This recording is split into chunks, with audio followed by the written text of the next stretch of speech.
Hey, good morning everybody. So I had a comment that I wanted to address in regards to the video that I posted the other day about America not being the promised land.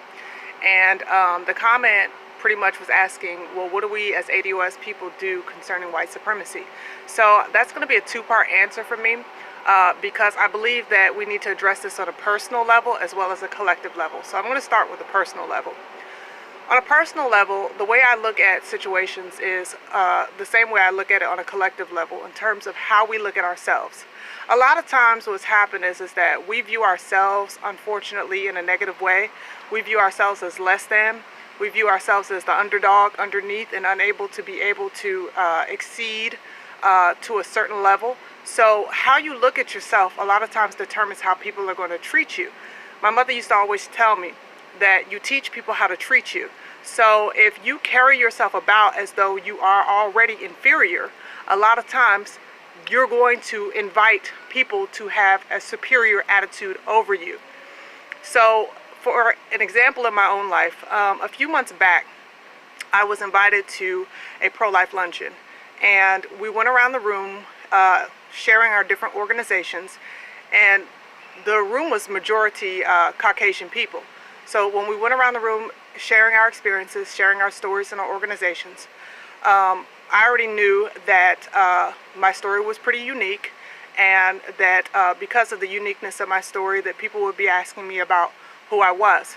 But there was one woman there in particular, and even though this was supposed to be a non-political luncheon, she was there pushing the Trump administration, and she was representing a local organization that promoted Donald Trump, and she was trying to invite the people who were there to come to her banquet.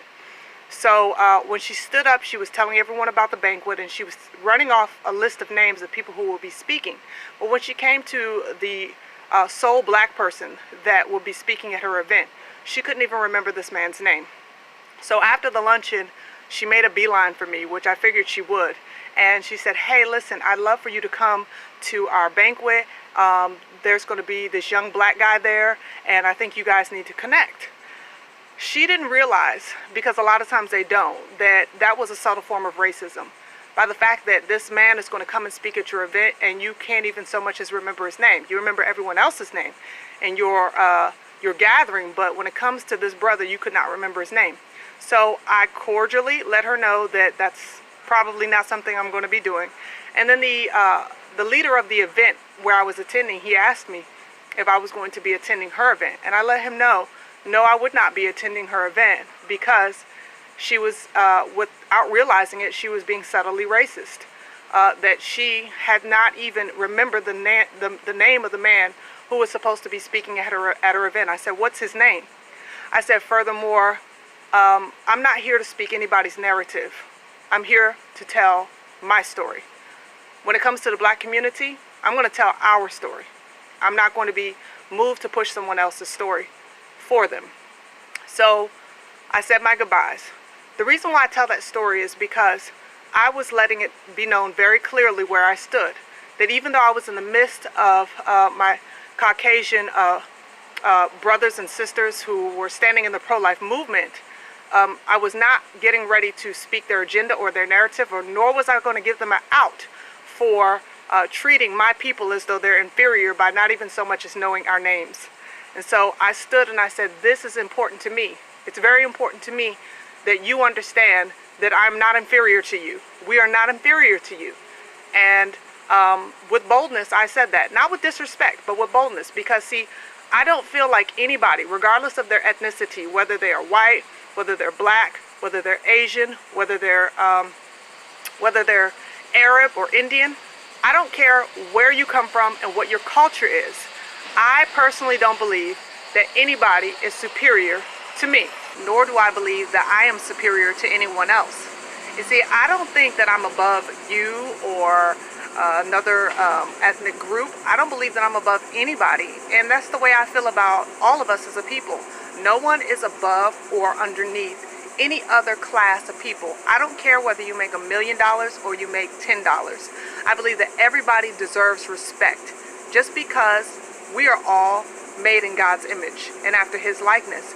And I think that that alone should qualify each of us to be respectful of one another. And because I believe this, I carry myself demanding that respect. So on a personal level, I think we have to ask ourselves, what do you believe about you? The second thing is on a collective level. Obviously, white supremacy, or any type of supremacy for that matter, is a systemic issue. But predominantly in this nation and in many parts throughout the diaspora, we are dealing specifically with what is called white supremacy. That does not mean that there's only white people who uphold this mentality, because we can look inside of our communities and we can see that there are Asian and Arab operated stores where a lot of times, particularly in the beauty supply industry, there are a lot of these companies that are owned by non-black people, and they're very disrespectful to the people that go in and support their stores. Now that again is the issue. If we're going to give our dollars to people who disrespect us, it's our money, and we have to understand that if we are literally putting ourselves out there and giving our dollars, what little that we do have, to people who disrespect us, then we are teaching them how to treat us. And we have to be careful about the messages that we're sending on a collective basis as well as an individual basis. But in terms of dealing with the collective problem of white supremacy, I think that we have to remember who our Father is. First, we have to know who we are, and then we have to know who He is. You see, a lot of times I think that we don't really understand that He's got all this stuff figured out. He understands exactly what we're going through, and He's got a plan and a purpose for all of it. But unfortunately, what many people think is that if they're dealing with a systemic issue of white supremacy, that they somehow have to be the ones to go in and be the sole vigilante and go and deal with the entire system. But you need to stay in your lane. Staying in your lane means that you understand what your assignment is. Understand that what you're supposed to do. Because Yah has people out there that are standing up and they're able to speak on behalf of the entire community. People like Antonio Moore, who have started the ADOS, American Descendants of Slave Movement. You have people who are speaking on our behalf in the media. You have people in black grassroots media who are calling our people to take a clearer and a better understanding and a stance so that we don't continue to support the industries that exploit us. So there are people that are called to be able to speak to our people on a systemic level and also address these things on a systemic level. I was just actually watching a video where a doctor stood up to the USDA council, and he told them, this all-white council of white men and white women, that they ought to be ashamed when they look around and see only white faces, because they do not resemble or reflect the American populace. And he was talking to them about dairy and why it is that dairy is so harmful, particularly to the black body.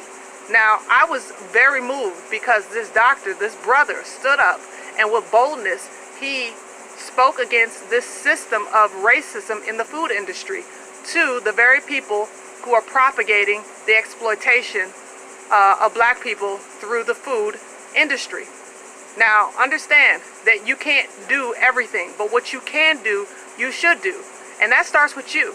It starts with seeing who you are, knowing who you are, and requiring that people respect you, not in a disrespectful way, but you've got to know that you are neither greater than anybody, nor are you less than anybody.